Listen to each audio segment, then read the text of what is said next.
This is wildlife biologist Eric Orff with my New Hampshire Fish and Wildlife YouTube channel. Well, today the turkeys were just here eating, and they've kind of meandered off over the stone wall at the edge of my property into the neighbor's, next to the neighbor's field. And last Sunday, the 30th, was an interesting article here. Let's see if I can get the camera to focus on it. I guess not. Maybe not.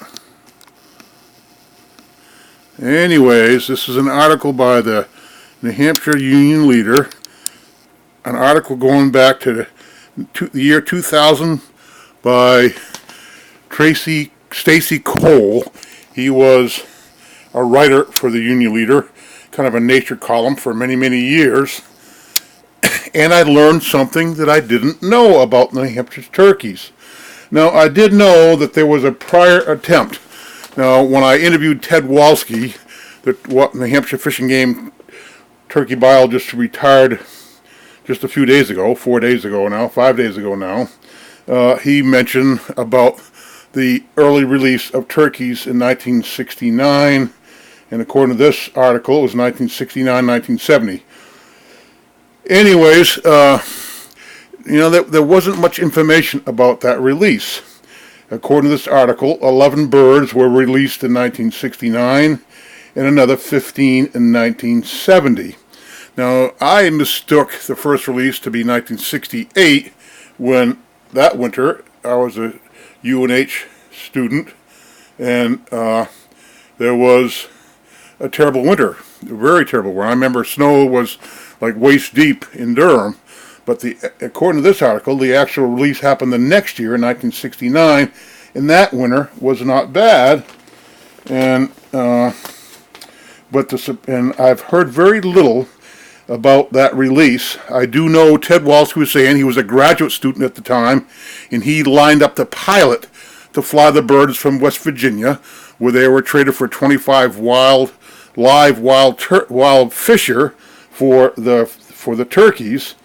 So Ted Walski certainly helped by lining up the transfer of turkeys from West Virginia to New Hampshire. But it was Don Alison, who actually led the first release of turkeys in 1969 and 1970. I worked with Don in my early career at Fish and Game.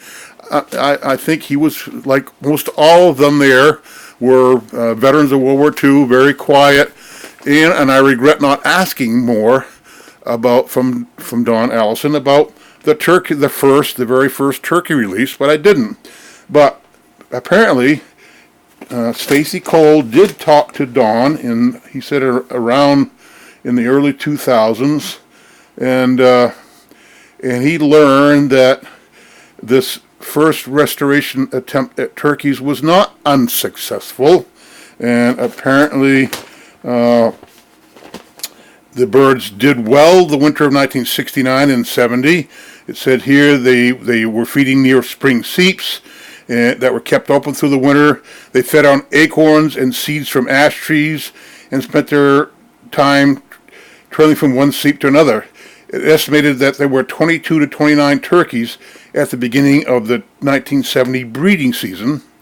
And it also mentions here that they witnessed some polts that were produced from the 1969 and 1970 release of turkeys. So maybe the turkeys, in fact, did not disappear from that early release. This is the first time, thanks to Stacey Cole, who died, I think it said here, in 2014.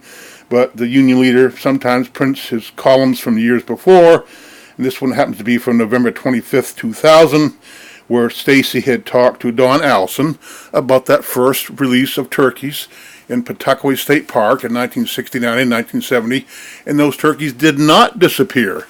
They produced polts, and I guess no one at the time really followed through with how well the turkeys did, or whether they moved or expanded.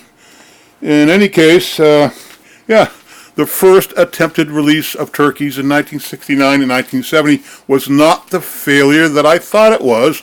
It was, in fact, successful, also, obviously, to a far lesser degree, when a few years later, in 1975, turkeys were released in the Connecticut River Valley, along where there are a lot of farms and where the turkeys thrived.